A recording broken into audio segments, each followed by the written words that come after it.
जय हिंद साथियों। स्वागत है आप सभी का दिशा साइंस क्लासेस पर। कैसे हैं आप लोग? पहले बताइए कैसे हैं और उसके बाद हम आगे और बहुत सारा आपसे बात करेंगे। जैसा कि हम देख पा रहे हैं आप लोगों में राजेश मंजय तिवारी, क्या नाम है? मंजय तिवारी, हाँ। अ, जिद्दी बॉय, ईशा यादव, निशा, प्रियंका, आर्ट्स क्राफ्ट सैलून, क्या नाम है भाई? यूनिक, अच्छा। अभिषेक कुमार यादव, दीपू, आर के, अमन, Elon boy, Sangeeta, Shivani.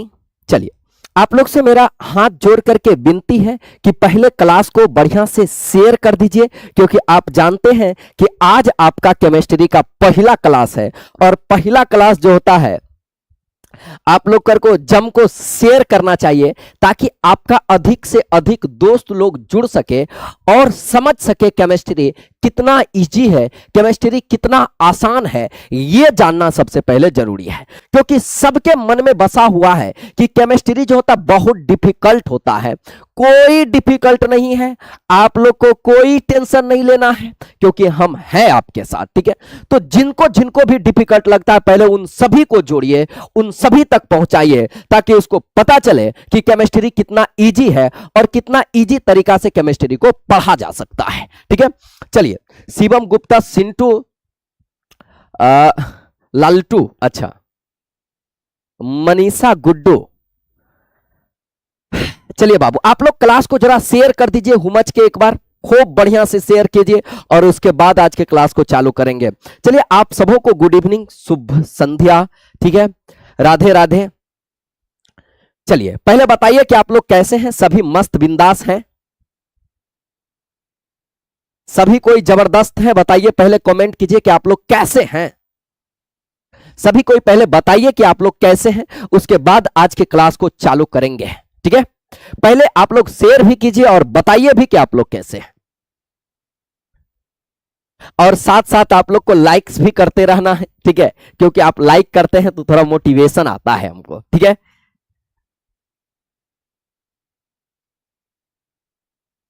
Share कर रहे हैं आप लोग? फटाफट फटाफट फटाफट शेयर कीजिए। शेयर कर रही हैं सभी कोई?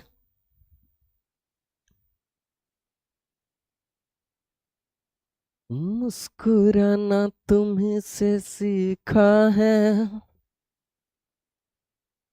बहुत मस्त। चलिए, मस्त रहना चाहिए, ठीक है। चलिए, और एक बार जोरदार तरीका से शेयर कर दीजिए।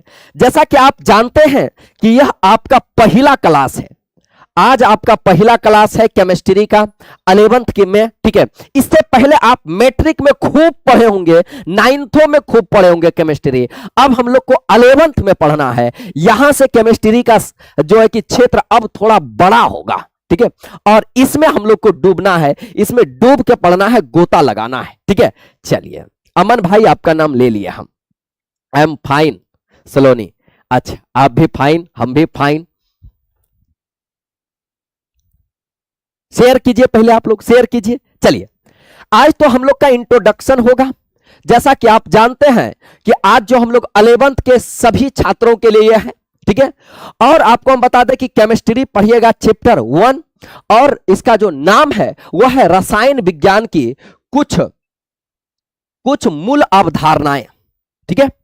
बेसिक कॉन्सेप्ट्स ऑफ केमिस्ट्री के बारे में आज हम लोग पढ़ेंगे, लेकिन हम फिर से आपको बोलेंगे, आपको हम फिर से बोलेंगे कि थोड़ा क्लास को शेयर कर दीजिए और उसके बाद हम लोग आनंद लेंगे, ठीक है। थोड़ा सा इसके बारे में, कोर्स के बारे में हम हल्का फल्का आपको जानकारी दे दें और उसके बाद हम आपको पढ़ाएंगे। पहला जानकारी यह है कि आप जो है 11th के लिए जो बैच लिए हैं वो लिए हैं आप परिवर्तन बैच, जो बैच जो है 2026 तक चलेगा, यानी कि 26 में आपका एग्जाम होगा और 26 में आपका जो है जब तक एग्जाम होगा उसके बाद आपका बैच ये खत्म हो जाएगा, ठीक है। उसके बाद ये 11th साइंस में आप लोग एंट्री मारे हैं, ठीक है। आप जानते हैं कि 11th में आइएगा तो साइंस, आर्ट्स, कॉमर्स ये सब में डिस्ट्रीब्यूट हो जाइएगा, बढ़ जाइएगा, तो उसमें से आप लोग साइंस को सेलेक्ट किए हैं। ठीक है, साइंस को सेलेक्ट किए हैं बाबू। तो साइंस में जो हम लोग के यहाँ जो फैसिलिटीज है, अगर आप साइंस लिए हैं तो उसके लिए आपका कोर्स का जो दाम है, आपका कोर्स का जो प्राइस है वो है मात्र 1500। यह था 1800, लेकिन आप लोग को ऑफर दिया गया है, 300 का छूट दिया गया है, 1500 में आप इस कोर्स को ले सकते हैं। जो जो ले लिए हैं उसको तो बहुत बहुत जो है कि बधाई है भाई कि आप हमसे जुड़े हैं। ठीक है, और दूसरा का है कि जो नहीं लिए हैं, अगर आप इंटरेस्टेड हैं तो आप दिशा ऑनलाइन क्लासेस के ऐप डाउनलोड करके जो है आप कोर्स को खरीद सकते हैं। ठीक है, आगे बढ़ते हैं। आगे बढ़ेंगे तो हम लोग का सब्जेक्ट में जो साइंस में आ जाता है physics, chemistry, biology, math, Hindi, English और उर्दू, इन सभी सब्जेक्ट का पढ़ाई आपको मात्र 1500 रुपया में कराया जाएगा। ठीक है, चलिए हम लोग का फैसिलिटीज क्या है? फैसिलिटीज है कि हम लोग लाइव क्लास देते हैं। अगर लाइव क्लास आप नहीं कर पा सक रहे हैं तो आप रिकॉर्डेड क्लास देख सकते हैं, और सभी जो जितना भी आपको क्लास होगा उसका आपको नोट्स प्रोवाइड कराया जाएगा। ठीक है, ऑल नोट्स और पैनल पीडीएफ भी आपको मिल जाएगा, और टेस्ट सीरीज का व्यवस्था रखा गया है। यह आपके लिए फैसिलिटीज है। ठीक है, चलिए चलिए बाबू, तो ये था हम लोग का छोटा सा इसके बारे में कि किस तरह से आप क्लास चलिए जिंग मतलब नहीं समझे। चलिए बाबू आगे बढ़ते हैं। आगे बढ़ते हैं। आप जानते हैं कि आपका क्लास का टाइमिंग कब से कब है? जो नहीं जानते उसके लिए हम बता देते हैं कि देखिए बाबू, क्लास का आपका टाइमिंग जो है, फिजिक्स का क्लास जो होता है वह होता है आपका 7:30 बजे से। आप लोग अच्छी तरह से जान रहे हो कि अभी फिजिक्स का क्लास चल रहा है, 7:30 से 8:30 आपका फिजिक्स का क्लास चलेगा। ठीक है, उसके बाद केमिस्ट्री का क्लास आप अभी जो आप जान रहे हैं कि 5:30 बजे से लेकर के 6:30 बजे तक आपका जो है केमिस्ट्री का क्लास चलेगा। उसके बाद जो बायोलॉजी का क्लास है आपका वह सुबह में चलेगा 8 से 9। ठीक है, उसके बाद हम बता दें मैथ का क्लास दोपहर में आपका 12 बजे से लेकर के 1 बजे तक होगी। ठीक है, और यह क्लास आपको हर दिन होगी। हिंदी का क्लास जो है आपका 9:30 बजे रात से लेकर के 10:30 बजे होगी। ठीक है, चलिए आगे बढ़ते हैं। इंग्लिश का क्लास जो है आपका 4:30 से 5:30 तक जो है होगी। यह होगी आपका इंग्लिश का क्लास। शायद अभी आप लोग का इंग्लिश चालू नहीं हुआ है। ठीक है, चलिए प्रियंका आपका हम नाम ले लिए बाबू। ठीक है, टेंशन ना ले, आप सभी का नाम लिया जाएगा। ठीक है, चलिए अब आगे थोड़ा सा बढ़ते हैं हम लोग। ठीक है, आगे बढ़ेंगे, और आज जो हम लोग आगे पढ़ेंगे, हम थोड़ा सा आज पीडीएफ लेकर के आए हैं। पीडीएफ लेकर के आए हैं, और इस पीडीएफ के द्वारा हम लोग पढ़ेंगे। सर पीडीएफ क्यों लेकर के आए, लिख करके क्यों नहीं पढ़ाइएगा? ये बात पहले हमको समझा दीजिए। पहले हम आपको इस बात पर चर्चा कर लेते हैं। आज का जो क्लास होगा बाबू ना, यह क्लास आपका क्लास नहीं होगा। यह क्लास जो था आपके जीवन से जुड़ी हुई घटनाओं का वर्णन करेगा। समझे? आप जीवन में क्या क्या करते हैं, जाने अनजाने में आप केमिस्ट्री का प्रयोग कैसे करते हैं, ठीक है, इन सभी बातों पर हम लोग चर्चा करेंगे। हमारा पूर्वज जो था, आज जिस रूप में हम केमिस्ट्री को देखते हैं, विज्ञान को जिस रूप में आज हम लोग देख रहे हैं, क्या हमारा पूर्वज जो था, हमसे जो पहले का जनरेशन था जो था, क्या वह उसी तरह से केमिस्ट्री को पढ़ता था? वो केमिस्ट्री का इस्तेमाल कैसे किया करता था? आज इन सभी विषयों पर चर्चा करेंगे। ठीक है, और ये सब बात जो है ना, ये केमिस्ट्री से या वैज्ञानिक के पहले का बात है। आज जो हम मुख्य रूप से चर्चा करेंगे वह भारत के इतिहास के बारे में चर्चा करेंगे कि भारत में केमिस्ट्री किस तरह से डेवलप हुआ, और भारत में केमिस्ट्री पहले जो था किस प्रकार से था। ठीक है, चलिए तो हम क्या करते हैं बाबू? सर ऐप पर पढ़ाइए। हाँ बिल्कुल ऐप पर होगा, आप टेंशन ना लें। ठीक है, क्लास आप शेयर करते रहिए। ठीक है, चलिए बाबू, तो आज हम लोग को पहले समझना, ऐसे देखिए एक कथन है वैज्ञानिक का, एक कथन है, इस कथनों पर हम बात कर लेते हैं। देखिए रसायन विज्ञान का एक बहुत बड़ा ज्ञाता हुआ, नाम था उसका रोआल्ड हॉफमैन। क्या नाम था? Roald Hoffmann. ठीक है, इन्होंने कहा था कि रसायन विज्ञान अणु और रूपांतरण, जैसे मान के चले अणु परमाणु होता है, ये आप पढ़ के आएंगे, इस पर अभी आपको ध्यान नहीं देना है, लेकिन हम फिलहाल आपको बता देते हैं। एक वैज्ञानिक का कोट जो है उसको हम सुनाते हैं। क्या है कि रसायन विज्ञान अणु और रूपांतरण का विज्ञान है। यह न केवल 100 तत्वों का विज्ञान है, अपितु उससे निर्मित होने वाले असंख्य प्रकार के अणुओं का विज्ञान है। बोल रहा है कि यह जो होता है ना, हम लोग 100 तत्वों का यह विज्ञान नहीं है, इसमें असंख्य तत्वों के बारे में हम लोग चर्चा करेंगे, लाखों तत्वों के बारे में हम लोग चर्चा करेंगे इस विज्ञान में। ठीक है, चलिए पहले हम इस चीज को आगे बढ़ते हैं, इससे भी थोड़ा सा हम आपको दो चार को वैज्ञानिक का नाम बताएंगे और उसके बाद हम लाएंगे आपको। आप लोग को लिखना नहीं है, आज लिखना किसी को नहीं है, आराम से आप बैठिए और आराम से पढ़ करके जाइएगा। ठीक है, चलिए पीडब्ल्यू जो होता है एटकिन, पीडब्ल्यू एटकिन नामक एक वैज्ञानिक था जिन्होंने केमिस्ट्री का परिभाषा दिया था। उन्होंने कहा था कि पदार्थ, उसके गुण, संरचना और रूपांतरण के अध्ययन को केमिस्ट्री कहते हैं। यह फालतू बात था, अभी तक आपको मजा नहीं आ रहा है। ठीक है, ये आपको अभी मजा नहीं आएगा, अब मजा आएगा, अब आएगा मजा। ठीक है, रसायन विज्ञान का जो होता है, रसायन विज्ञान का परिभाषा भी हम लोग बाद में पढ़ेंगे। ठीक है, परिभाषा भी हम लोग क्या करेंगे, बाद में पढ़ेंगे। थोड़ा सा हम क्या करते हैं, यहां पर अब चलते हैं हमारे इतिहास के बारे में। इतिहास आप लोग को लिखना नहीं है, आप लोग को लिखना नहीं है, केमिस्ट्री के इतिहास को आप लोग को लिखना नहीं है। हम पहले ही आपको बोल दे रहे हैं कि लिखने का गलती नहीं कीजिएगा। क्या हमको आपको करना है, आप पहले बताइए कि जैसे कि मान के चलिए, क्या अभी जिस तरह से मानव जी रहा है, करोड़ों वर्ष नहीं, हजारों वर्ष पूर्व जो था, 3000 वर्ष, 5000 वर्ष पूर्व जो था, जब धीरे धीरे धीरे धीरे अब जानवर से लोग इंसान में बदल रहा था, तो क्या उस समय भी तो केमिस्ट्री का कुछ ना कुछ उपयोग होता होगा, होता था, लेकिन हम लोग को पता नहीं था। ठीक है, एक बच्चा को अगर हम आपको दे दे खिलाने के लिए, हम बोले कि यह एक बच्चा है, आयकर नाम है चिंटू। ठीक है, देखिए आज से आप लोग चिंटू को देख लीजिए, यह चिंटू आपको बड़ा काम देगा। जब तक केमिस्ट्री पढ़िएगा तब तक आपको यह चिंटू काम देगा। यह चिंटू का फोटो है, आप लोग इसका फोटो खींचना चाहते हैं, स्क्रीनशॉट लेना चाहते हैं, ले लीजिए। कहीं मिल जाए चिंटू भाई तो बातचीत इससे जरूर कीजिएगा। ठीक है, यह है चिंटू। ठीक है, आज चिंटू है एकदम बुतरू, बच्चा है, बच्चा 6 महीना का बच्चा है। ठीक है, आज 6 महीना का बच्चा हो और वो बच्चा को आपको दे दे खिलाने के लिए, आपको कहे बात करने के लिए। ठीक है, ये बचवा से कहे बात करने के लिए, तो हमको पूरा भरोसा है कि आप चिंटुआ से ना इंग्लिश में बात कीजिएगा। इंग्लिश में बात कीजिएगा क्या, यह चिंटू से किस भाषा में आप बात कीजिएगा, इंग्लिश में कहिएगा। नहीं, इंग्लिश में कैसे बतियाएंगे, इंग्लिश में बतियाएंगे तो ये बुझबे नहीं करेगा। हिंदी में बात कीजिएगा क्या, नहीं, हिंदी में भी बतियाइएगा ना तो इसको मजा नहीं आएगा, हिंदी में भी इसको मजा नहीं आएगा।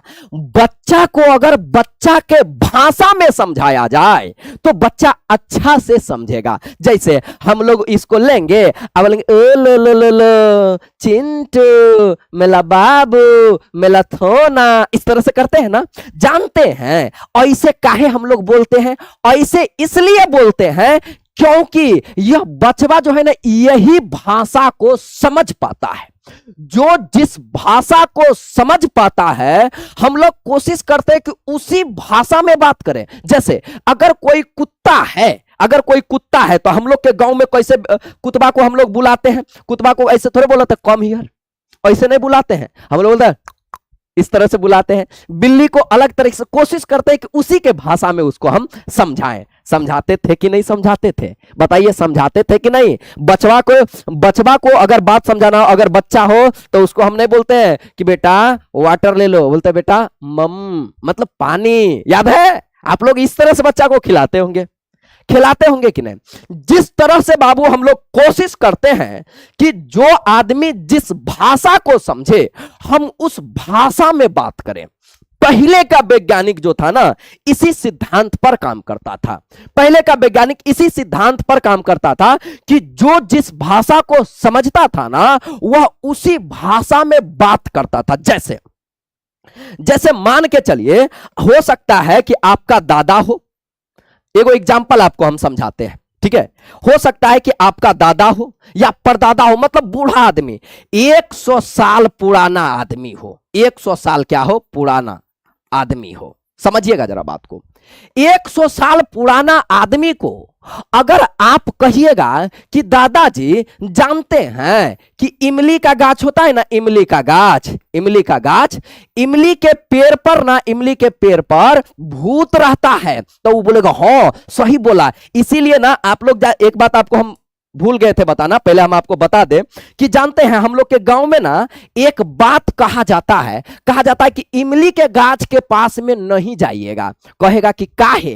तो आदमी सब बोलता था कि इमली के गाछ के पास ना भूत रहता है, उसके पास जाएगा ना तो भूत में पकड़ लेगा, समझे, भूत पकड़ लेगा। आदमी जो था इमली के गाछ के पास रात में नहीं जाता था। दूसर का, आप कहीं भी इमली के गाछ घर के आसपास नहीं देखिएगा। दूसर का, इमली के गाछ में आप ना कभी नहीं देखिएगा कि चिड़िया घोंसला लगाया होगा। जानते हैं क्यों? क्योंकि पहले का लोग जो था ना यह समझाया कि इमली के गाछ में भूत रहता है। भूत, भूते हम लोग कहते थे, घोस्ट नहीं, जो भूत नहीं समझते होंगे, भूत रहता है। यह भूत के चलते जो होता था क्या है कि इमली के गाछ अगर आसपास में जम जाता था ना तो काट के फेंक दिया जाता था, समझे। लेकिन बाद में पता चला कि इमली के गाछ में ना भूत नहीं होता है, इमली का गाछ ना बहुत ज्यादा मात्रा में कार्बन डाइऑक्साइड छोड़ता है। अब समझिए, अगर कोई भी जीव हो तो उसको जीने के लिए क्या चाहिए? ऑक्सीजन, ऑक्सीजन चाहिए। जैसे मान के चलिए इमली का यह एक गाछ है, इमली के गाछ पर एगो चिड़िया घोंसला बना दिया, एकरा खाली कार्बन डाइऑक्साइड मिलेगा तो बेचारा वैसे ही मर के नहीं खत्म हो जाएगा? तो बताइए कोनो पगलेनु चिड़िया होगा जो इमली के गाछ में खोता लगाएगा, घोंसला बनाएगा? समझ में आ रहा है? समझे कि इमली के गाछ में चिड़िया क्यों घोंसला नहीं बनाता है इमली के गाछ में? क्योंकि इमली का गाछ दिन रात कार्बन डाइऑक्साइड छोड़ता है। ठीक है, ये बात अगर हम बहुत पहले, आज से अगर 1000 वर्ष पहले किसी को समझाते, 1000 वर्ष पहले किसी को समझाते कि यह इमली के गाछ में कार्बन डाइऑक्साइड होता है, तो बताइए उसको तो पता नहीं न था कि यह कार्बन डाइऑक्साइड होता क्या है, तो वह कार्बन डाइऑक्साइड नहीं समझता था। इसीलिए हमारे देश के जो ज्ञानी लोग थे उन्होंने कहा कि एकरा कार्बन डाइऑक्साइड समझाएगा ना तो ये कार्बन डाइऑक्साइड नहीं समझेगा, लेकिन भूत बता देगा तो यह तुरंत समझ जाएगा। तब अफवाह फैला दिया कि इमली के गाछ के पास भूत होता है। अब कोई भी देखता था इमली के गाछ, उससे दूरे रहता था, कहता था वहां जाएगा अब भूतबा पकड़ लेगा। तब समझ में आ रहा है। और एक्चुअल बात तो यह है बाबू कि अभी देखिए थोड़ा सा विज्ञान पढ़ के आप सब चीज को बता दीजिएगा, ऐसा नहीं है।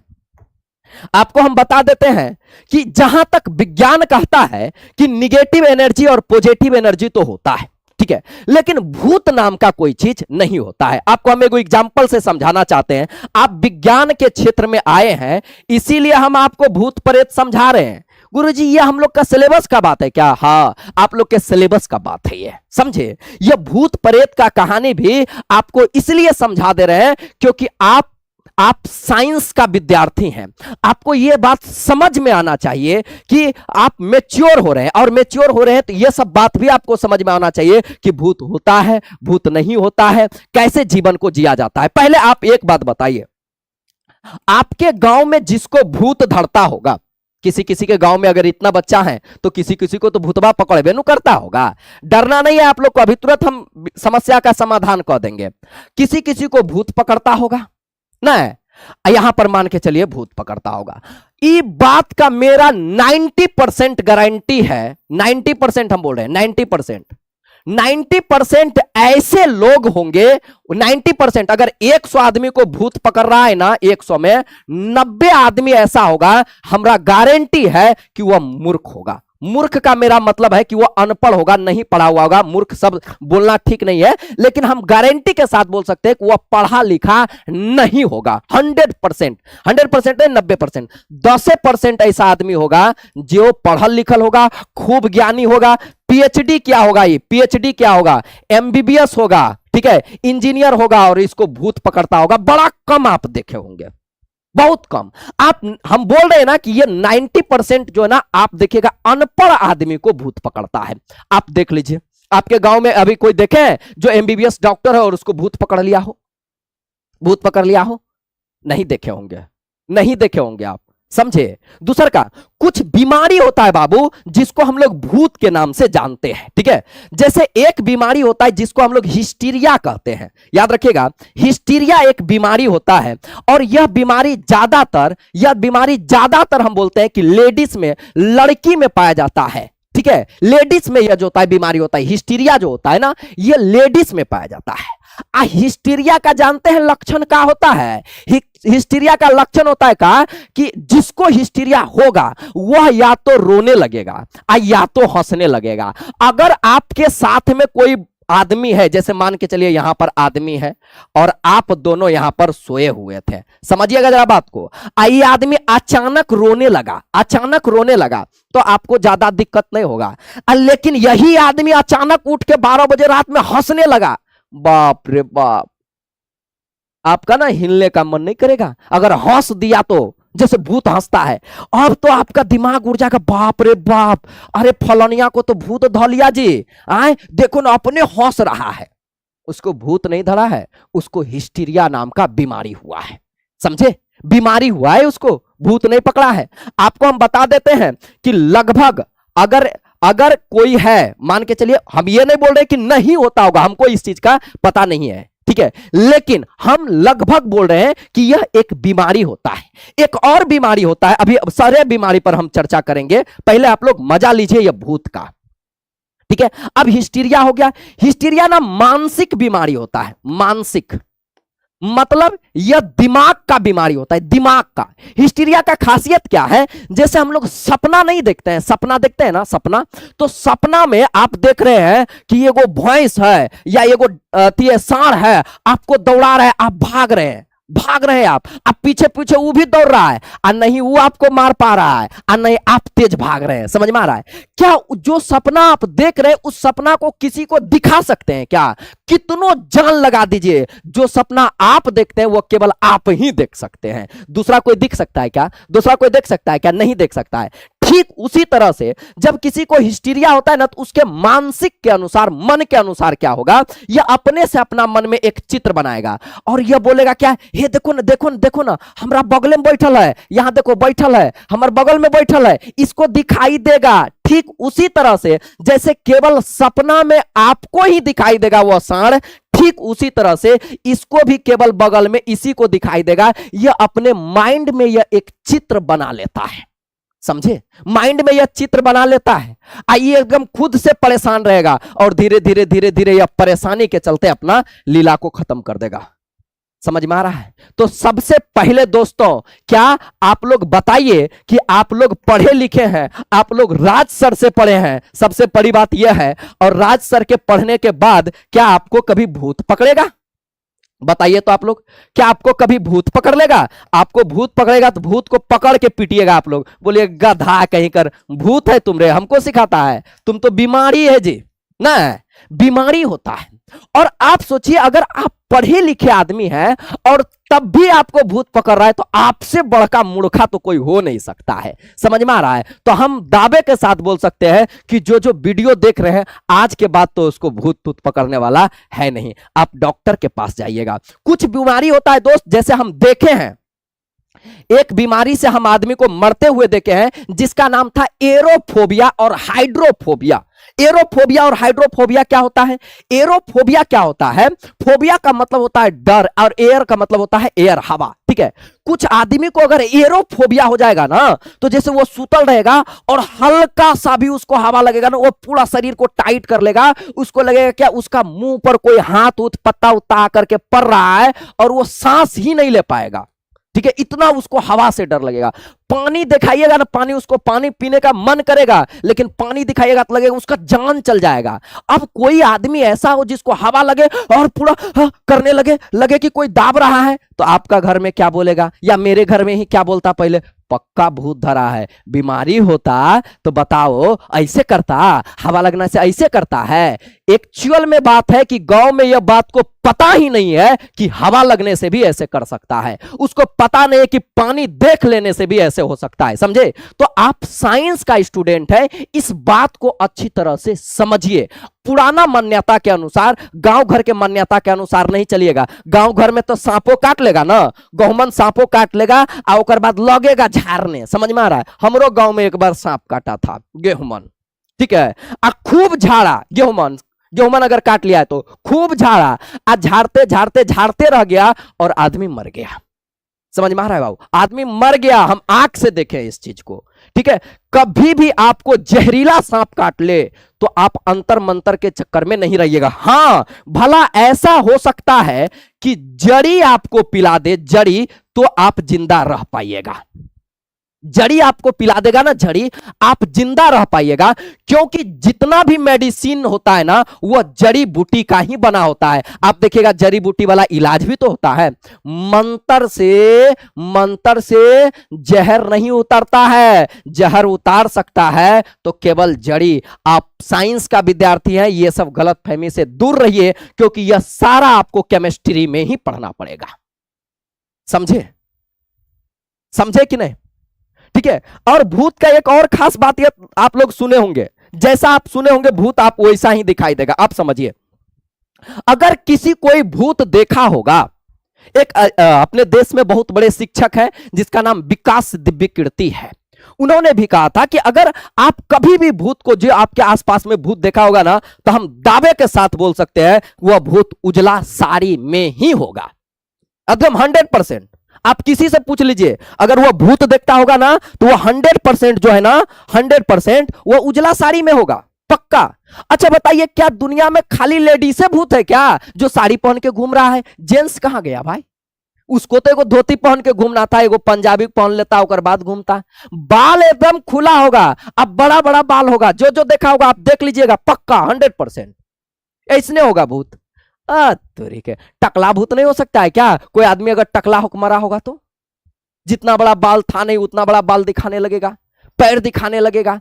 ये बात हम लोग को बचपन से बताया गया है कि अगर कोई भूत होगा ना बाबू तो वो उजला साड़ी में रहता है, बाल खुला रहेगा, ओकर मुंह नहीं दिखाई देगा। आप पूछ लीजिएगा जिसको भी दिखाई देगा, मुंह नहीं बता पाएगा के था, क्योंकि हम लोग के दिमाग में ऐसा ही इमेज बनाया गया है कि ऐसा ऐसा होता है भूत। ठीक है, जैसा आपके दिमाग में इमेज बनाया गया है ना वैसा ही आपको भूत दिखाई देगा 100%। ठीक है, तो ये सब कुछ होता है नहीं, जान लीजिए आप। चलिए अब आए थे हम जड़ी बूटी पर, धीरे धीरे किस पर आए थे? जड़ी बूटी पर आए थे। ठीक है, जड़ी बूटी जो था ना, अब यहां से जड़ी बूटी से बात समझिए। जब जड़ी बूटी का खोज होने लगा तो ये जड़ी बूटी तो खैर सही था, यह तो एकदम बिल्कुल सही है। हालांकि भारत में यंत्र मंत्र तंत्र सब चीज सही माना जाता है। चलिए अब बात करते हैं हम जड़ी बूटी पर। ठीक है, देखिए एक्चुअल बात क्या है, एक्चुअल बात क्या है, ये जड़ी बूटी का तो बात छोड़ दीजिए। ठीक है, एक्चुअल बात क्या है, जो हम लोग के यहाँ केमिस्ट्री का उत्पत्ति हुआ है ना, वह दो चीज के चलते हुआ है। दो चीज के चलते केमिस्ट्री का उत्पत्ति जो हुआ था, जड़ी बूटी खाने से जहर खत्म हो जाता है, फिर हम जड़ी बूटी पर ही लाएंगे। आपका पहला चैप्टर का पहला पेज पढ़ा रहे हैं आपको, ये नहीं सोचिएगा कि सर यहां डायलॉग बाजी कर रहे हैं आज। ठीक है, पहला पेज पढ़ा रहे हैं, उसको उल्टा के पढ़िएगा। ठीक है, उल्टा के पढ़ लीजिएगा। चलिए, केमिस्ट्री का जो उत्पत्ति हुआ ना बाबू, केमिस्ट्री का समझ जाइए, दो घटना के चलते हुआ। दूगो घटना के चलते जो है ना पूरा केमिस्ट्री नामक विज्ञान का जन्म हो गया। पहला घटना था पारस पत्थर। क्या नाम था? पारस पत्थर। और दूसरा का जो घटना था, दूसरा घटना था वह था अमृत। अमृत के खोज के चलते। यह पारस पत्थर का खासियत जानते हैं मेरे दोस्तों, यह पारस पत्थर का खासियत था कि अगर पारस पत्थर को लोहा में टच करा दीजिएगा, लोहा में, या इसको आप तांबा में टच करा दीजिएगा, तांबा में, तो यह लोहा और तांबा को सोना बना देता था। ऐसा लोगों का मान्यता है, समझे? पारस नामक पत्थर जो है ना, आज तक पारस नामक पत्थर का खोज कोई नहीं कर पाया, ना ही तो इसको कोई देखा है। लेकिन ऐसा माना जाता है कि पारस नामक पत्थर एक ऐसा पत्थर है जो लोहा को सोना बना देता है और तांबा को भी सोना बना देता है। अब लगा सब वैज्ञानिक उसी पत्थर को खोजने, और वही पत्थर खोजने के चलते अलग अलग पदार्थ का खोज हो गया। समझे? इसी पत्थर के खोज के चलते, पारस पत्थर के खोज के चलते अलग अलग पदार्थ का खोज होते गया, आ केमिस्ट्री का निर्माण होते गया। आज जैसे ही पारस पत्थर तो मिला नहीं, पारस पत्थर तो मिला नहीं, अपने भी देश का कई वैज्ञानिक था जो भिड़ गया था यह पारस पत्थर खोजने के लिए, और आज तक नहीं मिला। आज भी कहा जाता है कि जब घोड़ा, गधा, गाय इस सबको पहाड़ पर चढ़ने के लिए जब भेजा जाता है ना, तो उसके पैर में सोना का नाल पहना देगा तो पता चलेगा गदहिए गायब हो गया। ठीक है, उसके पैर में जो है ना, उसके पैर में लोहा का नाल पहना दिया जाता है, तो लोहा पहना दिया जाता है आज भी, कि कहीं पारस पत्थर में टच हुआ तो वो लोहा जो है ना सोना में बदल जाएगा। इसीलिए पहना करके आज भी जो है पहाड़ पर छोड़ा जाता है गधा सबको, जो भी जानवर होता है। समझे कि नहीं बाबू? समझ रहे हैं कि नहीं? एलिमेंट्स, हाँ, एलिमेंट्स का खोज हो गया। ठीक है, ये पदार्थ के चलते। आ दूसर का है अमृत। अमृत वही जो रावण पिया था, बोला कि अमृत का अगर खोज हो गया ना भैया, तो अमृत पी लीजिएगा तो मरबे नहीं कीजिएगा, एकदम अमर हो जाइएगा। और दुनिया में कौन नहीं चाहता है अमर हो? तो यही अमर होने के चलते वैज्ञानिकों ने अलग अलग प्रकार के पदार्थ का खोज करना चालू किया, अमर होने के चलते। ठीक है, कि अलग अलग पदार्थ को खोजेंगे और ओकरा हम लोग पिएंगे, आ पीने के बाद अमर हो जाएंगे, कतनो मारेगा मरबे नहीं करेंगे। जो रामायण देखे होंगे उसको पता होगा कि रावण अमृत पिया था, गला काटता था एगो और दूसर हंसने लगता था, एक और बार काटा और हंसने लगा, और काटा और हंसता था, क्योंकि बोला जाता है कि वो अमृत पी लिया था। यही ना, उसी तरह से ऐसा हम लोग के भारतीय जो होता है, भारत के विज्ञान में यह मान्यता था कि अमृत का खोज करने लगा। अमृत का जब खोज करने लगा तो लोग अमर होना चाहता था, मरना नहीं चाहता था। तो मान के चलिए अब आदमी क्या होने लगा, बीमार पड़ने लगा।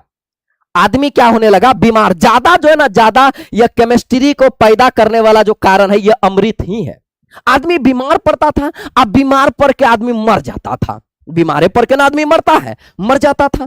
तो आदमी सब और दिमाग लगाने लगा, आखिर आदमी मर काहे रहा है भाई? ठीक है, मर काहे रहा है? तो उसको बचाने के लिए ना अलग अलग चीज का खोज होने लगा। ठीक है, अलग अलग जड़ी बूटी का खोज होने लगा। आज भी हमारे समाज में, हम लोग के गांव में जाइएगा ना, आप कह दीजिएगा बूढ़ा सुरा को कि जानते हैं दादा 3 दिन से खांसी है, छूटिए नहीं रहा है। बोले भाग बुड़बक, खांसी नहीं छूटेगा, जाओ 4 गो गोल मिर्च लेना और 4 गो पत्ता तुलसी का और थोड़ा सा घी मिला के 3 टाइम खाना, खांसी कहां जाएगा पते नहीं चलेगा। ठीक है, कहनू देता है।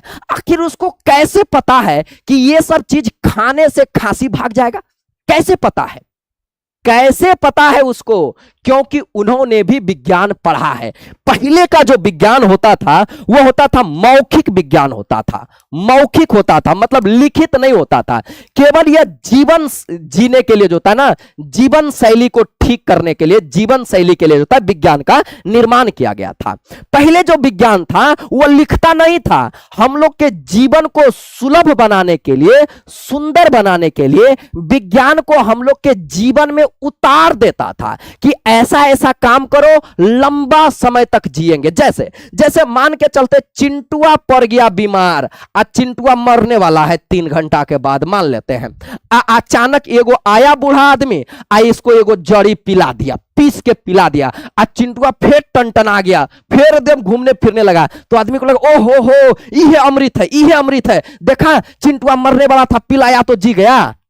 समझे? अब आदमी देखा कि अरे बाप, चिंटुआ को ना फलाना जड़ी पिलाया था, फलाना चीज पिलाया था, तो मर के जी गया था। एकरा मतलब इहे अमृत है। बस ओकरा एक जगह रख लिया कि इसके पीने से मरता हुआ आदमी जी जाता है। अब फिर दूसरा को पिलाया, दूसरा मर गया, बोला नहीं नहीं ये अमृत नहीं है। ठीक है, ऐसा ऐसा अगर काम होगा ना, जैसे पेट में दर्द हो रहा है, ठीक है, छटपट कर रहा है, तो फलना पिलाने से यह ठीक हो जाता है। लेकिन अगर सांप काट लिया और बाद भी फलना पिला देगा ना, तो आदमी मर जाता है। बोला नहीं नहीं नहीं ये अमृत नहीं है। समझे? तो क्या पेट दर्द के दवाई का खोज हो गया इसी तरह से?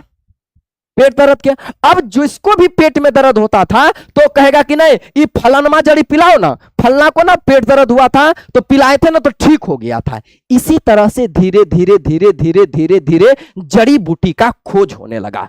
समझे?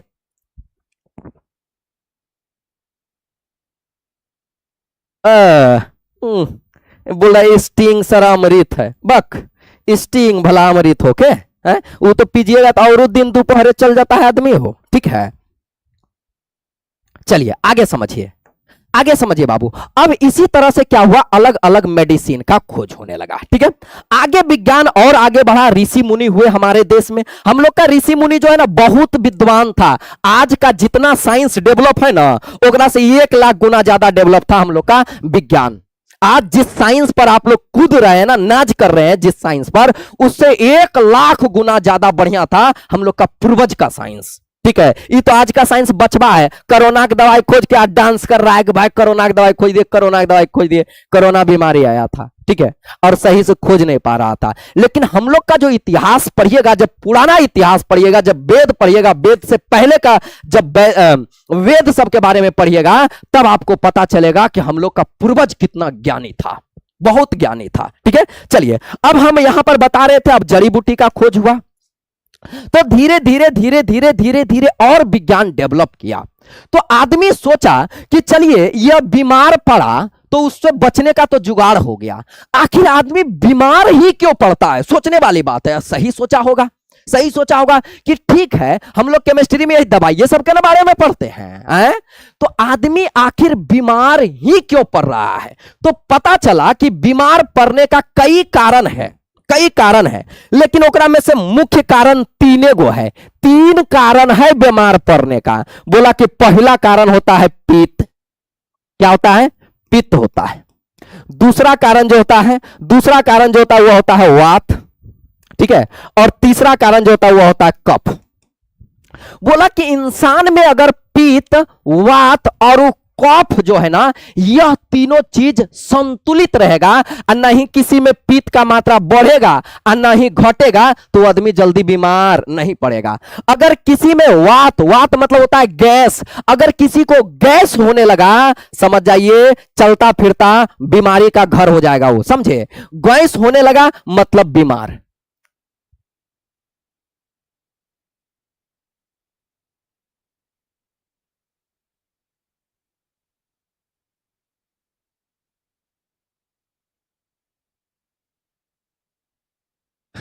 चलिए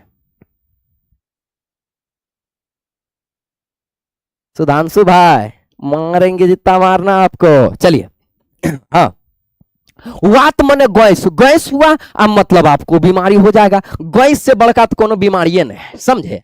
और बाद कफ, कफ जो हम लोग के शरीर में कफ की मात्रा बढ़ा या घटा तो भी आप बीमार।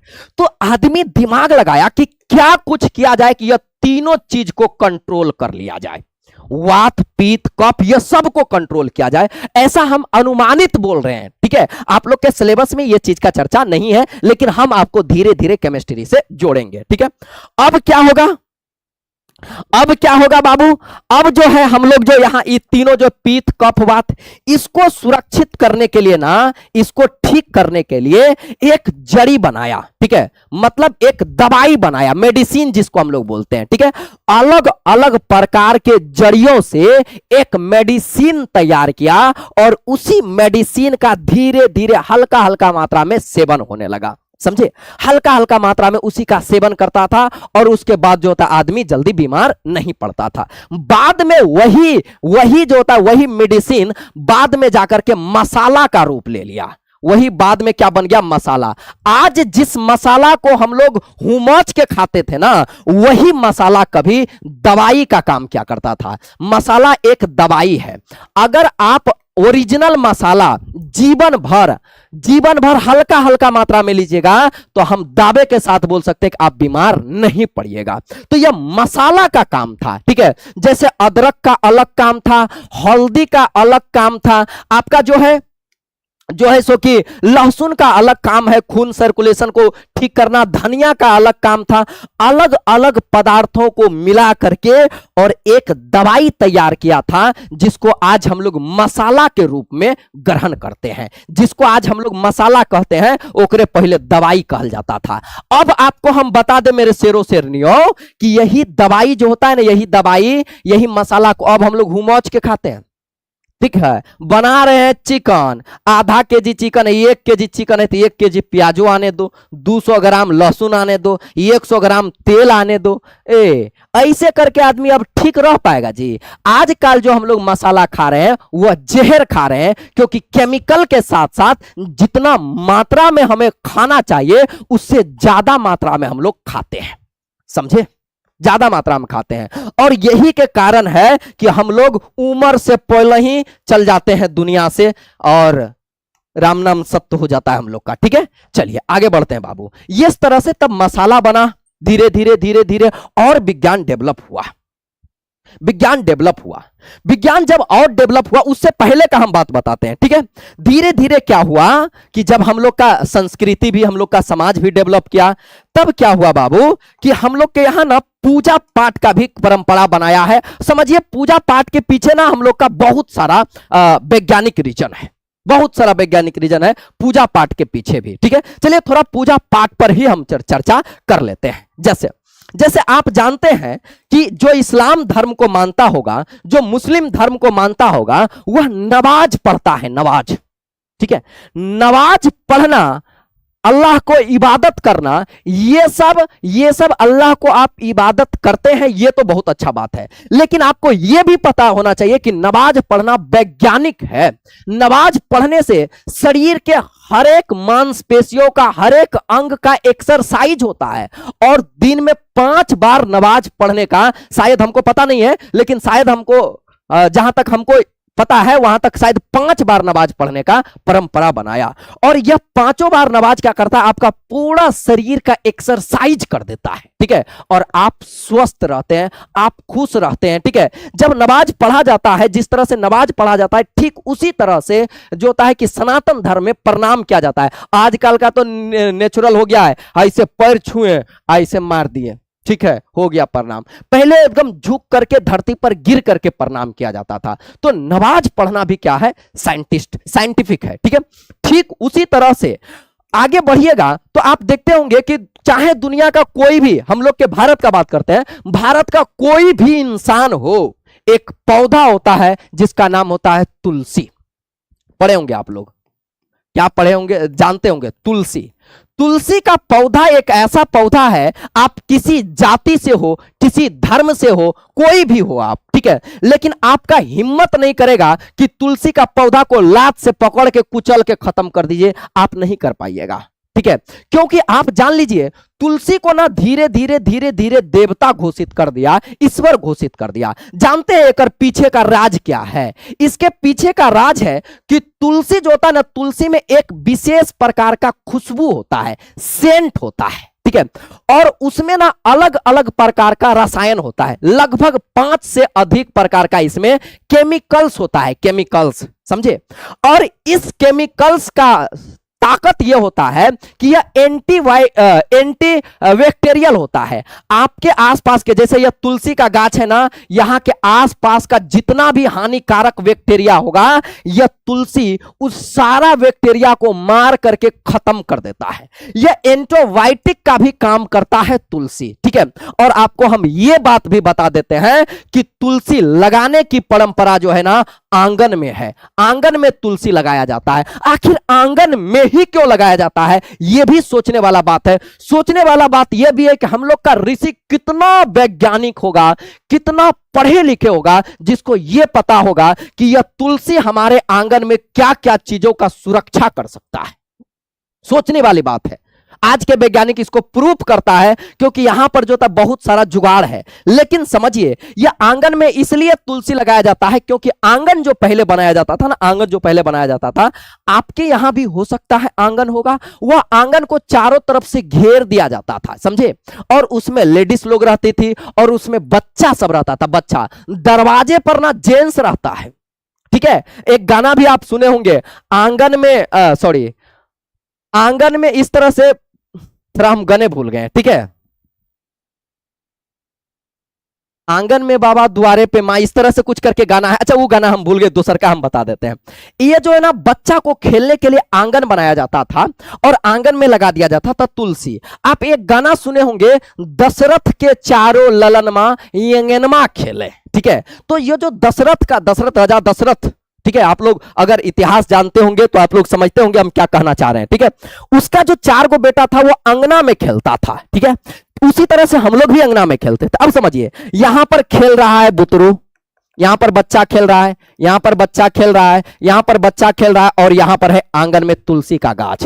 यह तुलसी का गाछ आसपास के वातावरण को पूरा शुद्ध किया है, वायरस बैक्टीरिया जो भी होगा सबको मार के रखा है। जब आंगन में पूरा वातावरण शुद्ध होगा, बैक्टीरिया, हानिकारक बैक्टीरिया मर जाएगा, तो बताइए इस बच्चा को इस बच्चा का कोई बिगाड़ लेगा कुछ क्या? यह बच्चा पूरा स्वस्थ रहेगा, ठीक है। इसीलिए आंगन में तुलसी लगाने का परंपरा चालू हुआ है, ठीक है। उसी तरह से क्या होता है कि पीपल का भी अलग कहानी है। यह जो होता है ऑक्सीजन भी बहुत ज्यादा मात्रा में देता था, इसीलिए अब धीरे धीरे क्या हुआ, तुलसी का जो है, अब बताइए, पहले का आदमी को समझाता कि जानते हैं हाय तुलसी जो है ना, तुलसी यह बैक्टीरिया मारता है, विषाणु मारता है, यह जो होता वातावरण शुद्ध करता है। वो बाक बैक्टीरिया विषाणु होता क्या है पहले ये बताओ। अब उसको तो पता नहीं था, बोला कि जाओ तुमको ना इसको भगवान घोषित कर देते हैं, भगवान रहेगा, ये ईश्वर रहेगा। अब डर से ही सही, लेकिन सबको इसको तुलसी में पानी देने लगा, आंगन में तुलसी लगाने लगा,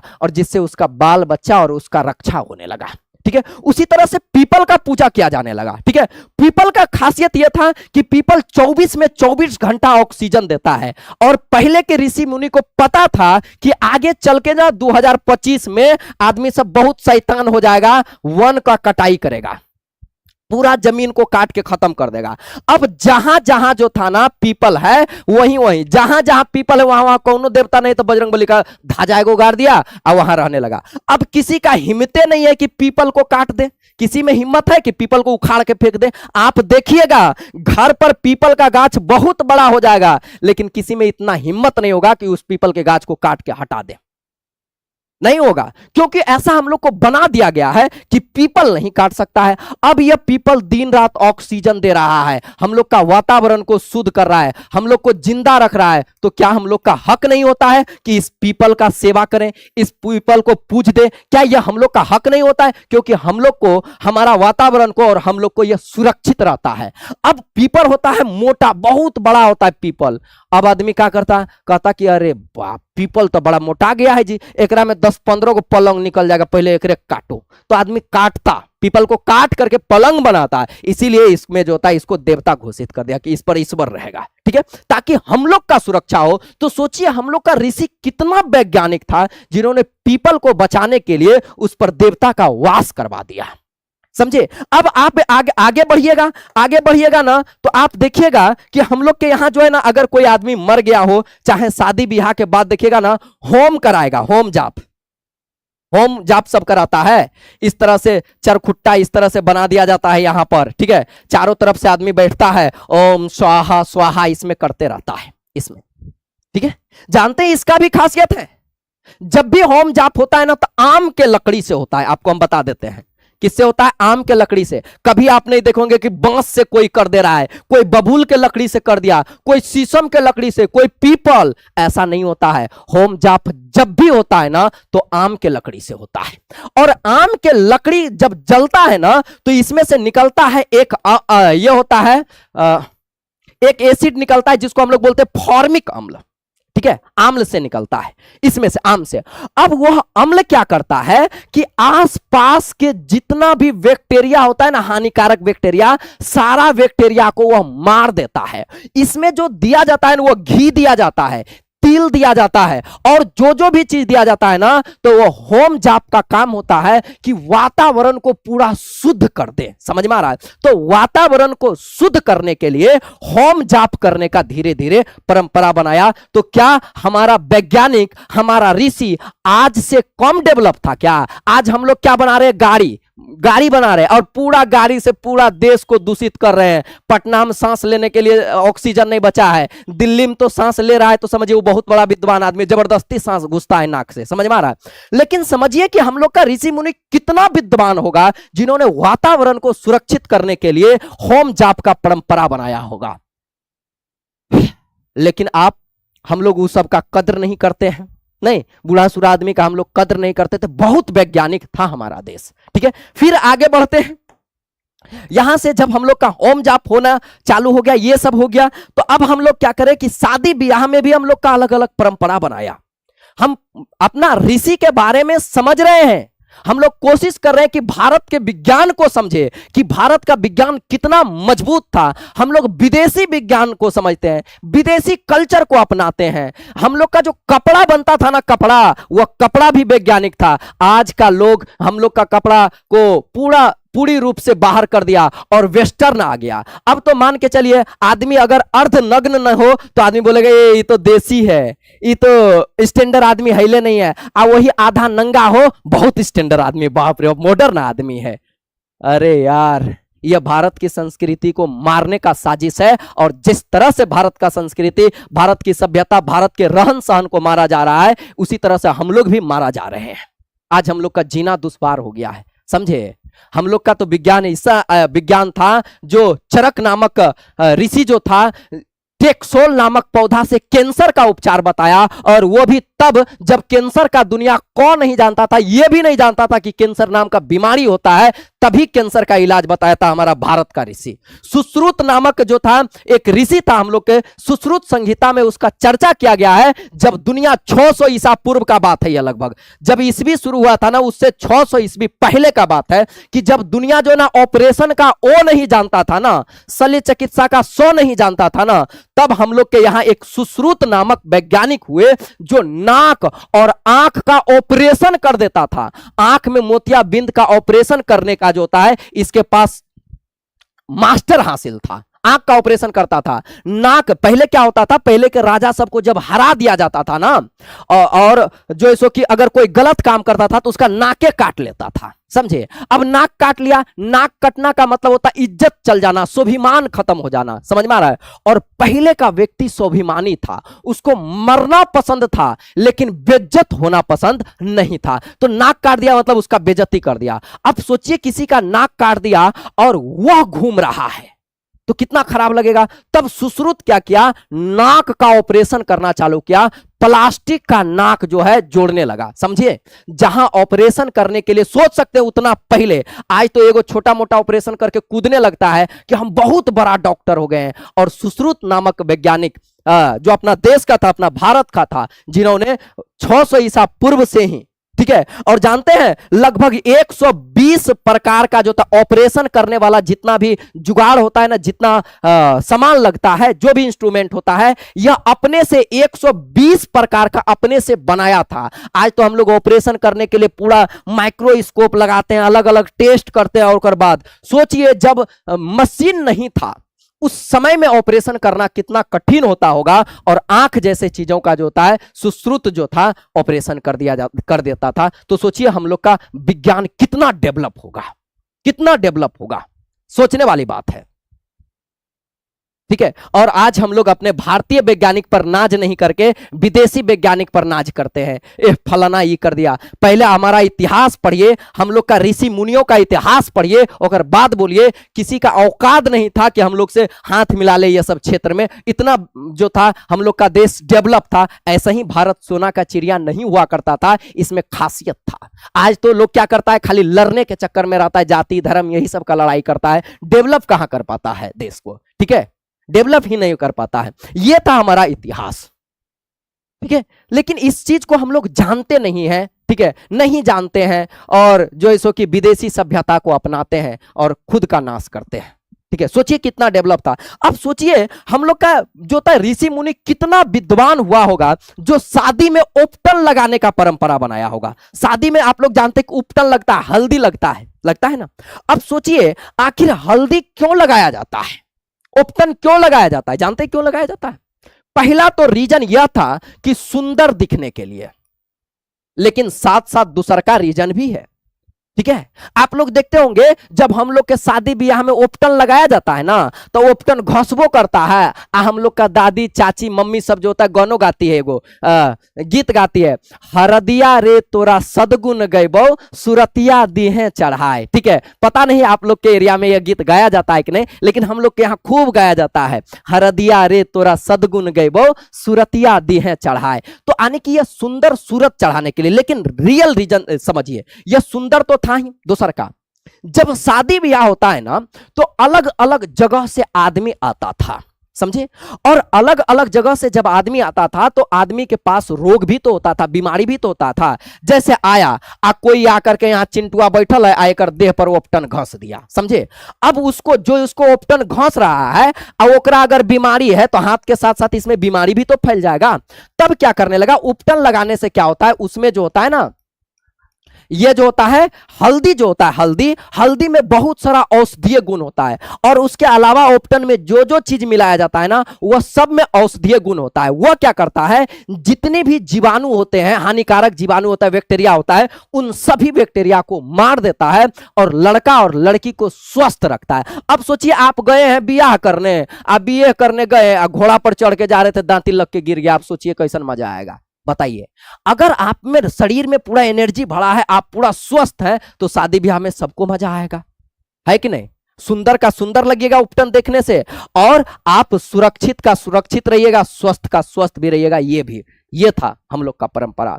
आप सोचिए सिंदूर लगाने का परंपरा एकदम वैज्ञानिक है, ठीक है, एकदम वैज्ञानिक है सिंदूर लगाने का परंपरा। सिंदूर तो छोड़ दीजिए, हम लोग के यहाँ 16 श्रृंगार होता है, 16 का 16 श्रृंगार साइंस पर बेस्ड है। पहला सिंदूर का अगर बात किया जाए तो सिंदूर पहले 3 चीजों से मिलकर बनता था, 3 चीजों से। एक होता था चूना, एक होता था हल्दी, और एक होता था मरकरी। मरकरी का फॉर्मूला अगर नहीं जानते तो हम बता देते आपको, Hg होता है, पारा जिसको हम लोग बोलते हैं। 3 चीजों से मिलकर के बना होता था, ठीक है। ये पारा का काम क्या होता था, देखिए हल्दी का तो अलग काम है, और यह चूना का भी अलग अलग काम होता था, ठीक है। कहा जाता है कि चूना का सेवन करने से हल्का हल्का अगर आप में चूना प्रवेश करेगा, तो जब बाल बच्चा होता है ना, तो उस समय किसी तरह का परेशानी नहीं होता है।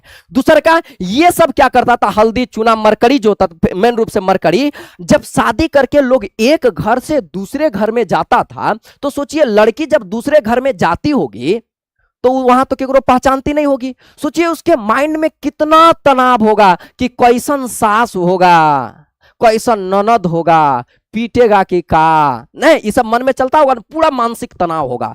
और उसका रक्तचाप बढ़ता होगा, ब्लड प्रेशर हाई होता होगा, उसका ब्लड प्रेशर कंट्रोल रहे, ठीक है। उसका जो होता है, उसको ब्लड प्रेशर कंट्रोल रखने के लिए, रक्तचाप को कंट्रोल रखने के लिए, और उसका जो होता है और सारा बहुत सारा बीमारी को जो होता है यहाँ पर ब्रह्म रंध्र पर रखा जाता था, ठीक है। जिसके चलते क्या होता था, सिंदूर रखने से क्या होता था कि वह रक्तचाप कंट्रोल होने से अपना सास ससुर, जो उसका जेठानी देवरानी जो भी होता था, सबसे वह प्रेम से बात कर पाते थे, मानसिक तनाव को झेल पाते थे। सिंदूर का परंपरा यह था। अलग अलग चीज का उतना डिटेल में जाएंगे तो बहुत अंदर जाना होगा हम लोग को, ठीक है। ये था हम लोग का हल्का फल्का जो है परिचय, ठीक है, इस तरह से। उसके बाद क्या हुआ कि विज्ञान हम लोग का लिखित चालू हुआ।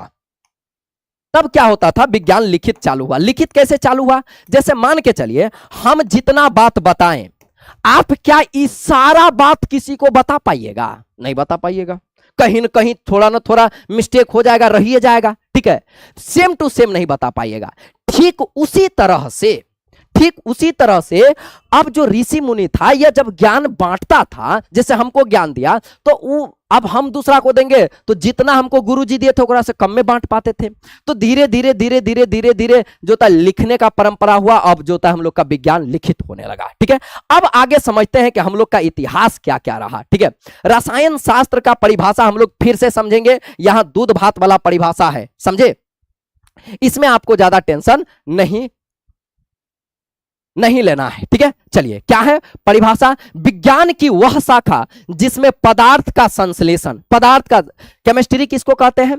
केमिस्ट्री विज्ञान का ही एक हिस्सा का नाम है, जिस हिस्सा में हम लोग पदार्थ को बनाने के लिए सीखते हैं। जैसे हम लोग सीखते हैं कि जब नमक की अभिक्रिया, सोडियम की अभिक्रिया क्लोरीन के साथ कराया जाता है तो नमक बनता है। यह बनाने के लिए, पदार्थ को बनाने के लिए हम लोग किसमें सीखते हैं? केमिस्ट्री में। समझ में आ रहा है? इसीलिए बोला जाता है कि इसमें ना संश्लेषण सीखते हैं। संश्लेषण का मतलब होता है किसी चीज का निर्माण करने के लिए हम लोग सीखते हैं, बनाने के लिए सीखते हैं, ठीक है। दूसरा का उसका संगठन, मतलब अगर यह बना, कोई चीज बना तो वह क्या क्या चीजों से मिलकर बना है। जैसे नमक क्या क्या, जैसे सोडियम और क्लोरीन। इसका कंपोजिशन हम लोग जानते हैं कि कितना अनुपात में लिए हैं, क्या क्या लिए हैं, ठीक है। दूसरा का उसके गुणों के बारे में हम लोग अध्ययन करते हैं।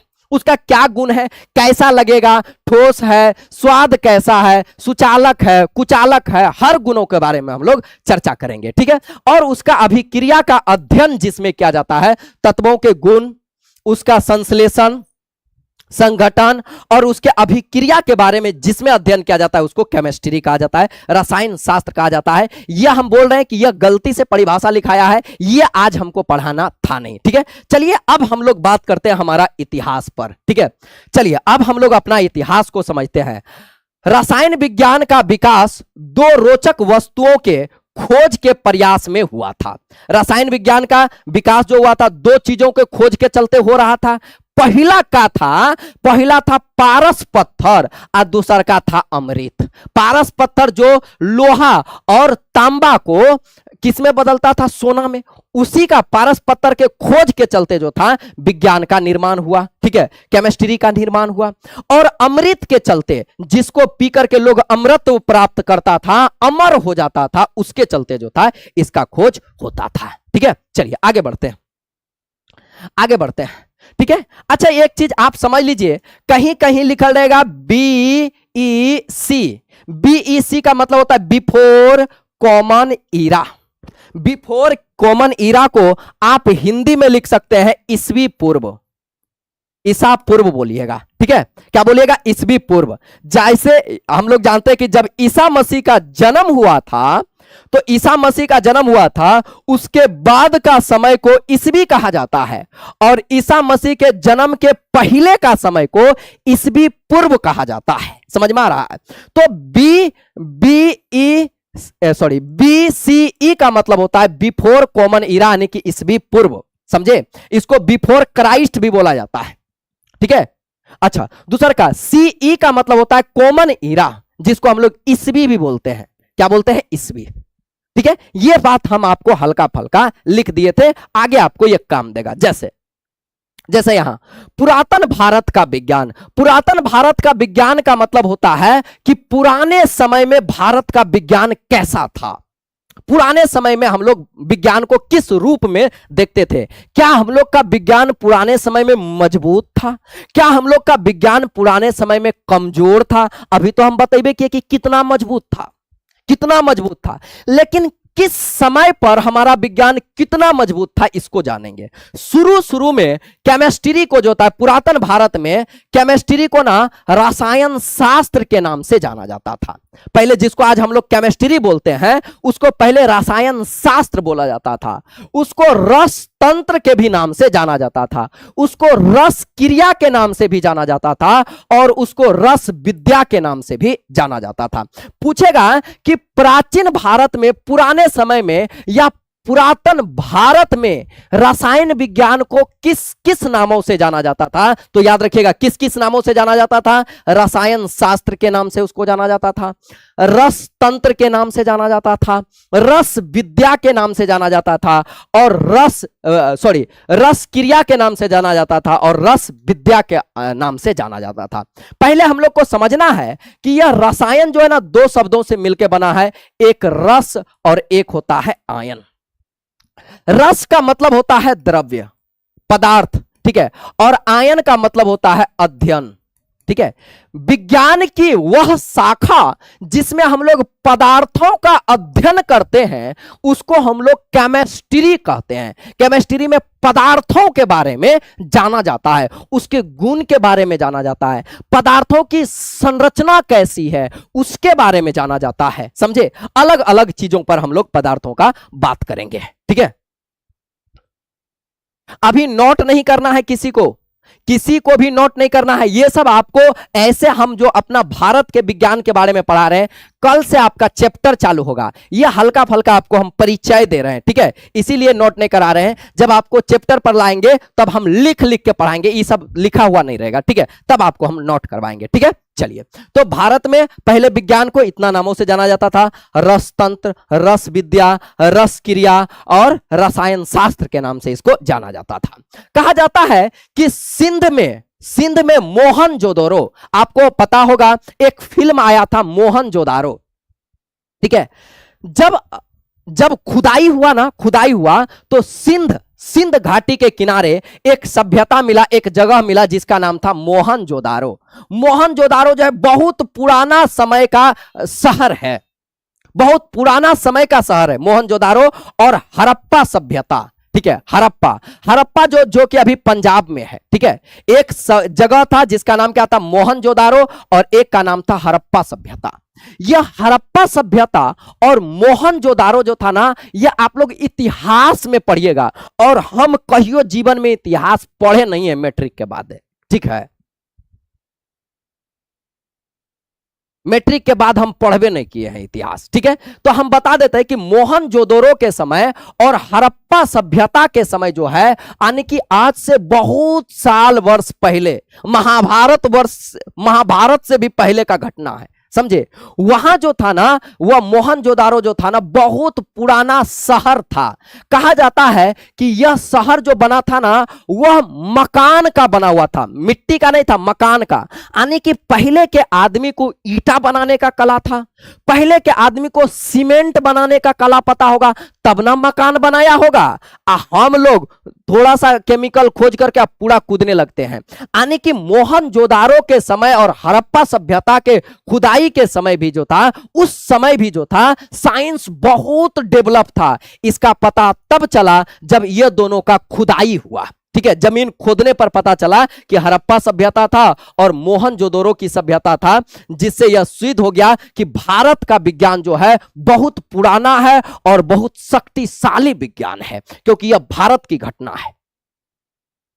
चलिए आगे बढ़ते हैं। ठीक है, दूसरा का मोहनजोदड़ो में ग्लेज किए गए मिट्टी का बर्तन प्राप्त हुआ। देखिए, मोहनजोदड़ो के समय में वहां ना मिट्टी का बर्तन बनता था, और वह मिट्टी के बर्तन का खासियत था कि उसको इतना बढ़िया से पकाया जाता था कि सोचिए, मान के चलिए अगर यह 5000 साल पुराना घटना होगा, मान लेते हैं 5000 साल, हालांकि उससे बहुत पहले का घटना है, 5000 साल पहले जो घड़ा बना होगा, आज भी वह घड़ा ऐसे सुरक्षित है, तो सोचिए वह घड़ा कितना जबरदस्त बना होगा। ठीक है, कितना ताप पर उसको पकाया होगा। और इस घड़ा पर जो पेंट किया जाता था ना, यह घड़ा जो है, यह घड़ा मान के चलिए, इस पर जो पेंट किया जाता था, उसका पेंट का चमक आज भी जबरदस्त है। और रंगाई करने का कला, यानी कि रंग के बारे में आप केवल और केवल केमिस्ट्री में पढ़िएगा। इसका मतलब उन लोगों को केमिस्ट्री का ज्ञान था, तब ना पेंट करता था इस सब पर। यानी कि पेंट करने के लिए वो लोग तब ना सीखा जब उसके पास केमिस्ट्री का ज्ञान था। तो घड़ा पर, उस पर जो था, जो रंगाई किया गया था, उस रंगाई से सिद्ध होता है कि उन लोग को केमिस्ट्री हम लोग से ज्यादा पता था। हम लोग का आज पेंट कीजिए, आज 2-4 साल के बाद खत्म हो जाएगा। अगर 500 वर्ष पहले किया, 5000 वर्ष पहले किया है और आज भी है, तो सोचिए कितना तगड़ा वो लोग का विज्ञान था। हम लोग से तो तगड़े नु था। चलिए आगे बढ़ते हैं। आगे बढ़ेंगे। यहां का लोग जो था ना, हड़प्पा का लोग, उसको पता था कि सीसा को पिघला करके, चांदी को पिघला करके, सोना को पिघला करके, कॉपर को पिघला करके नया नया पदार्थ बनाने का कला उन लोग के पास था। जैसे हम लोग जो था ना, हम लोग तो बाद में नु सीखे कि सोना से कान का बना लेंगे, नाक का बना लेंगे, अलग अलग आभूषण बना लेंगे। हम लोग से 5000 वर्ष पहले ही लोग जानता था। इसका मतलब हम लोग से तो ज्यादा न ज्ञानी था, ठीक है। तो उन लोगों को पता था कि चांदी सोना यह सबको पिघला करके नया नया तत्वों का निर्माण ये लोग करता था। इसका मतलब हम लोग से ज्यादा वो डेवलप था, हम लोग से ज्यादा उन लोग को ज्ञान था केमिस्ट्री का, ठीक है। अच्छा, एक जगह है जिसका नाम है हस्तिनापुर और तक्षशिला। यह हस्तिनापुर का चर्चा आपको महाभारत में मिलेगा, समझे। महाभारत में जो होता है यह हस्तिनापुर का चर्चा मिलेगा, ठीक है। महाभारत काल से पहले भी हम लोग का केमिस्ट्री बहुत जबरदस्त था, ठीक है। वहां पर कहा जाता है कि लगभग 1000 से 200 ईसा पूर्व में जो तक कांच की वस्तु प्राप्त हुआ था, यानी कि महाभारत काल में भी कांच का वस्तु, कांच से अलग अलग प्रकार का सामग्री बनाया करता था। पहले आपको बता देते हैं कि कांच एक धातु है और उस धातु को फिर शुद्ध करना, शुद्ध करके अलग अलग प्रकार का जो होता है बर्तन बनाना, यह आसान नहीं था, ठीक है। और उतना पहले लोग जानता था। हम लोग तो आज से 500 वर्ष पहले पता नहीं था कि कांच का क्या चीज बन सकता है, समझे। 500 वर्ष पहले, आइए 5000 वर्ष पहले जानता था। तो हम लोग से ज्यादा न ज्ञानी था, ज्यादा न पढ़ल लिखल था, ठीक है।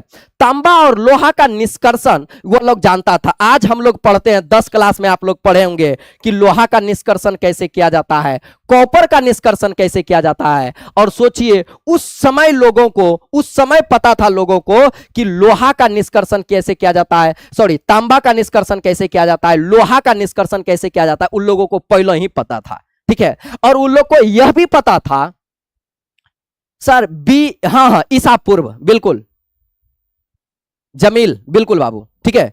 इसका मतलब होता है BCE का मतलब होता है ईसा पूर्व, ठीक है। ईसा पूर्व इसका मतलब होता है इतना ईस्वी पूर्व, ठीक है। चलिए, इन लोग को लोहा और ये भी पता था कि तांबा में एक विशेष प्रकार का गुण पाया जाता है, उसमें एंटीबैक्टीरियल गुण पाया जाता है।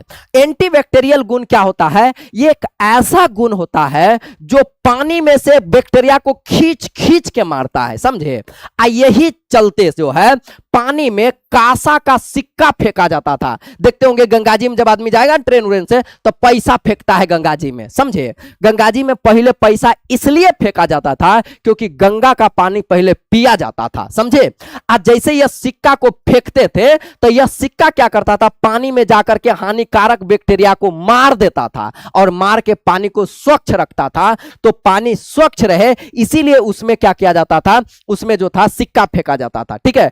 पहले कांसा का बर्तन में जो था ना पानी पिया जाता था क्योंकि पानी में बैक्टीरिया को, जो उसमें जो हम लोग का तांबा होता था, तांबा बैक्टीरिया को मार देता था और हम लोग जो पानी पीते थे पूरा शुद्ध पानी पीते थे, ठीक है। लेकिन आजकल का आदमी तो अपने काबिल है, स्टील ग्लास जो ऐसो कि आपका शीशा ये सब यूज करने लगा, जिसके चलते हम लोग ज्यादा बीमार पड़ने लगे। आज भी अगर पुराना सभ्यता को अपना लिया जाए तो आदमी कम बीमार पड़ेगा और अधिक से अधिक दिनों तक जिएगा, ठीक है। आज का क्लास आप लोग को लगता है कि ज्यादा बोरिंग हो गया ना? चलिए, पहला क्लास था, इतना बोरिंग नहीं करना था कल, लेकिन मजा आपको आएगा फिर, ठीक है। चलिए आगे, हम लोग का जो 4 वेद होता है उसमें से ऋग्वेद जो होता है, ऋग्वेद में चर्चा है कि चर्म संस्करण और जो होता है कपास को रंगने के लिए, ऋग्वेद जो सबसे पुराना है उस समय भी जो होता है कपास को रंगने के लिए, चमड़ा से अलग अलग चीज, अलग अलग पदार्थ को बनाने के लिए अलग अलग चीज बनाने का कला था, उस पर रंगाई का कला हम लोग को आता था ऋग्वेद के समय। बहुत पहले का यह सब बात है, ठीक है, तहिया आता था। इसका मतलब हम लोग ज्यादा डेवलप थे, ठीक है। एक वैज्ञानिक था हम लोग के यहाँ, एक अर्थशास्त्री था जिसका नाम था कौटिल्य। कौटिल्य ने अपने विज्ञान में, अपने किताब में लिखा था, अर्थशास्त्र में लिखा था कि समुद्र के पानी से नमक कैसे बनाया जाता है, लवण कैसे बनाया जाता था, यह कौटिल्य को पता था, ठीक है। हम लोग से पहले ही आदमी को पता था कि समुद्र के पानी से कैसे करके नमक बनाया जाता है, यह बात उसको पता था, लेकिन हम लोग को पता नहीं था। इसका मतलब हमसे ज्यादा वो लोग डेवलप था, ठीक है, बहुत ज्यादा डेवलप था हमारा भारत का साइंस। ठीक है, सुश्रुत संहिता में देखिए, सुश्रुत संहिता अभी जो हम लोग बात किए थे, जिन्होंने लगभग 300 प्रकार के ऑपरेशन के बारे में चर्चा किया था, 1120 बीमारियों के बारे में अपने इस सुश्रुत संहिता में जो था लिखा था, 1120 प्लस बीमारियों के बारे में। ठीक है, और नाक और आंख का ऑपरेशन करने का कला इसके पास था, सुश्रुत के पास। ठीक है, तो उसका एक किताब है जिसका नाम है सुश्रुत संहिता। इसमें ना क्षारकों के महत्व को समझाया है। जो क्षारक होता था, क्षार होता है, आप 10 क्लास में एक चैप्टर पढ़े होंगे, अम्ल, क्षार और भस्म, अम्ल, क्षार और लवण, इस तरह से होगा। ठीक है, वह जो भस्म होता था हम लोग का, भस्म को ही हम लोग क्षार कहते हैं। ठीक है, क्षार, तो यह क्षार का हम लोग के जीवन में क्या महत्व है, इस पर चर्चा जो था सुश्रुत संहिता में मिलता है। जो हम लोग 10 क्लास में अभी पढ़ रहे थे, वह पहले ही उस चीज का चर्चा हो चुका है, समझे। तो आप लोग को पुराना जो है ना, पुराना इतिहास को दिल से देखना है, उसका सम्मान करना है। जो बुजुर्ग सबका टोटका होता है उसको भी अपनाना है, बहुत काम देता है, लेकिन सभी चीज को नहीं अपनाना है। ठीक है, चलिए, चरक संहिता, अभी चरक के बारे में बताए थे, जिन्होंने टेक्सोल नामक पौधा से कैंसर का उपचार के बारे में बताया था। चरक संहिता में जो होता है ना, पुरातन काल में उन भारतीयों का उल्लेख है। जैसे चरक संहिता में जो था, यह चरक संहिता एक किताब का नाम है। इस किताब में लिखा गया है कि कुछ वैज्ञानिक ऐसे थे जो सल्फ्यूरिक अम्ल बनाना जानते थे। सल्फ्यूरिक अम्ल बनाने के लिए लोग पहले ही जानता था। नाइट्रिक अम्ल बनाना जानता था। तांबा और टीन और जास्ता का ऑक्साइड बनाना जानता था। और तांबा, जिंक और लोहा के सल्फेट को सीसा और लोहा कार्बोनेट ये सब बनाने के लिए जानता था। यहां केमिकल का नाम दिया गया है। चरक संहिता में कुछ ऐसे वैज्ञानिक का नाम लिखा गया है जिन्होंने किसका किसका अध्ययन किया है। सल्फ्यूरिक अम्ल बनाने के लिए जिसको आता था कि नाइट्रिक अम्ल कैसे बनाया जाए, जिसको आता था कि तांबा, टीन, जास्ता के ऑक्साइड कैसे बनाया जाए, जिसको आता था तांबा, जास्ता, लोहा के सल्फेट कैसे बनाया जाए, जिसको यह भी आता था कि सीसा तथा लोहा का कार्बोनेट कैसे बनाया जाए। हमको पता है कि यह कार्बोनेट, ऑक्साइड, यह सबको कुछ पल्ला नहीं पड़ रहा होगा, लेकिन दिल थाम के बैठिए, राज सर आपके सामने है, आपको कोई दिक्कत, कोई कष्ट नहीं होने देगा। ये हम आपको पुराना इतिहास पढ़ा रहे हैं, हम ये नहीं पढ़ा रहे हैं कि जिंक सल्फेट क्या होता है। जब ये पढ़ाएंगे तो आपको बिल्कुल इजी महसूस होगा, समझे। आराम से इसको आप खाली सुन लीजिए। ठीक है, देखिए, एक बाबू है मेरे जो सल्फ्यूरिक अम्ल का फॉर्मूला बता रहा है, जिंक का फॉर्मूला बिल्कुल सही बता रहा है। एक किताब है जिसका नाम है रसोपनिषद या रस उपनिषद, समझे। रसोपनिषद में लिखा गया है कि बारूद कैसे बनाया जाता है, बम का कैसे निर्माण कीजिएगा आप, फटाका कैसे बनाइएगा, जो हम लोग के यहाँ पटाखा होता है, ये सब बनाने के लिए भी पहले जानता था। देखिए यहां पर एक है तमिल साहित्य, इसमें बताया गया है कि गंधक मतलब सल्फर, गंधक से चारकोल सॉल्टपीटर, जिसको पोटेशियम नाइट्रेट बोलते हैं, गंधक, चारकोल सॉल्टपीटर, पाड़ा और कपूर से पटाखा बनाने के लिए लोग जानता था। पहले ही लोग बारूद बनाने जानता था। ठीक है, लेकिन आजकल हम लोग बंदूक का आविष्कार करके कूद रहे हैं, पढ़ रहे हैं ना कि बंदूक का आविष्कार किसने किया, जो है सो कि बम का आविष्कार किसने किया। यहां पर देखिए, हम लोग के यहाँ पहले ही आदमी जानता था, जखनी आदमी बम का ब नहीं जानता था ना, तही आदमी बारूद बनाया करता था हमारे भारत में, तही आदमी पटाखा बनाया करता था हमारे भारत में। तो सोचिए भारत का इतिहास, भारत का किताब कितना ज्ञान वाला है। ठीक है, चलिए आगे क्या, नागार्जुन नाम का एक जो था रसायन शास्त्री था। ठीक है, नागार्जुन बहुत महान हुए। ठीक है, यह बहुत महान हुआ। उसका एक किताब था जिसका नाम था रस रत्नाकार। क्या नाम था? रस रत्नाकार। और रस रत्नाकार में उन्होंने बताया था कि पारा का यौगिक कैसे बनता है, पारा अलग अलग प्रकार के यौगिक का निर्माण कैसे करता है, वह रस रत्नाकार में जो था इसका चर्चा किया था। ठीक है, बस और 5 मिनट। ठीक है, एक और था जिसका नाम था वक्रपानी। ठीक है, यह वक्रपानी ने जो था मर्क्यूरिक सल्फाइड का खोज किया था, और वक्रपानी जो था साबुन बनाने के लिए भी इन्होंने ही बताया था। ठीक है, अब हम लोग अभी जिस साबुन का उपयोग करते हैं ना, वह साबुन हम लोग का पूर्वज, हम लोग के मतलब यह साबुन का आदमी अनुमान नहीं लगा सकता था कि साबुन नाम का भी कोई चीज होता है। वहां पर जो था वक्र पानी साबुन बना करके अपना उपयोग करता था। और एक और वैज्ञानिक था जिसका नाम था वराहमिहिर। वराहमिहिर का एक किताब है जिसका नाम है विरहत संहिता। क्या नाम है? विरहत संहिता।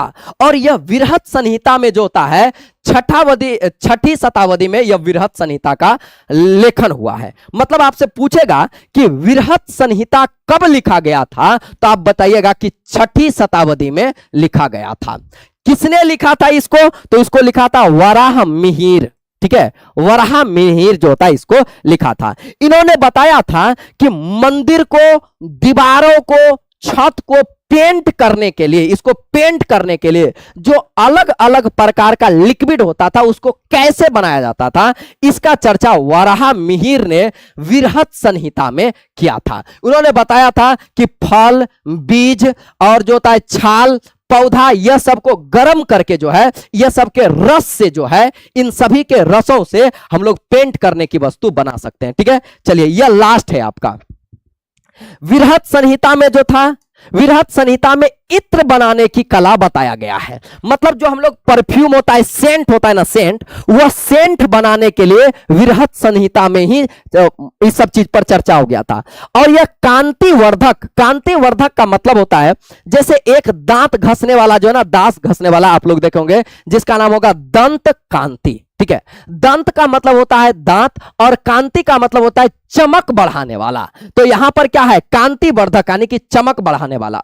हम लोग की त्वचा का चमक, जैसे क्रीम उरीम सब, आज जो हम लोग क्रीम यूज करते हैं वह जो होता है क्रीम बनाने के लिए, और इत्र, यह सब जो होता है वराहमिहिर के जो होता है किताब में आपको मिलेगा जिसका नाम है विरहत संहिता। ठीक है, आयुर्वेद में जो होता है, अथर्ववेद में जो है रंजक, रंजक का मतलब होता है वही रंगाई करने वाला सामान, जिससे कोई चीज को पेंट किया जाए, जिससे कोई चीज को रंगा जाए, उसको हम लोग बोलते हैं रंजक। तो रंजक बनाने के लिए जो है हम लोग के अथर्ववेद में दिया गया था। ठीक है, आचार्य कनाद खूब जानते होंगे, इन्होंने परमाणविक सिद्धांत दिया था। ठीक है, अभी आप लोग पढ़ के आए होंगे कि परमाणु का सिद्धांत किसने दिया था, तो हम लोग पढ़ते थे डाल्टन। लेकिन डाल्टन का जो ना खानदान में कोई पैदा नहीं हुआ होगा, जब वो परमाणु के बारे में जानता नहीं होगा ना, तभी जो था, तभी एक वैज्ञानिक थे हमारे देश का, ऋषि थे जिसका नाम था आचार्य कनाद। उन्होंने परमाणु का सिद्धांत दिया था।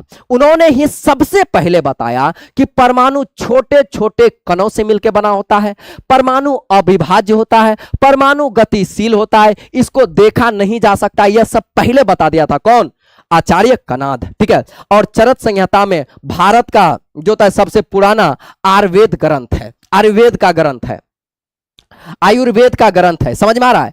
आयुर्वेद का सबसे पुराना ग्रंथ कौन है? तो याद रखिएगा चरक संहिता। इसमें अलग अलग रोगों का चर्चा हुआ है और उस रोगों के इलाजों के बारे में चर्चा हुआ है। ठीक है, आज का क्लास यहां पर होता है आपका खत्म। ठीक है, बस आज इतना ही था आप लोग का। ठीक है, चलिए इसका पीडीएफ आपको मिल जाएगा। ठीक है, टेंशन ना ले आप लोग। आज आप लोग का दिमाग खराब कर दिए। कल से जो है अब हम लोग का लिखित इतिहास चालू हो जाएगा। लिखित, यह था हम लोग का मौखिक।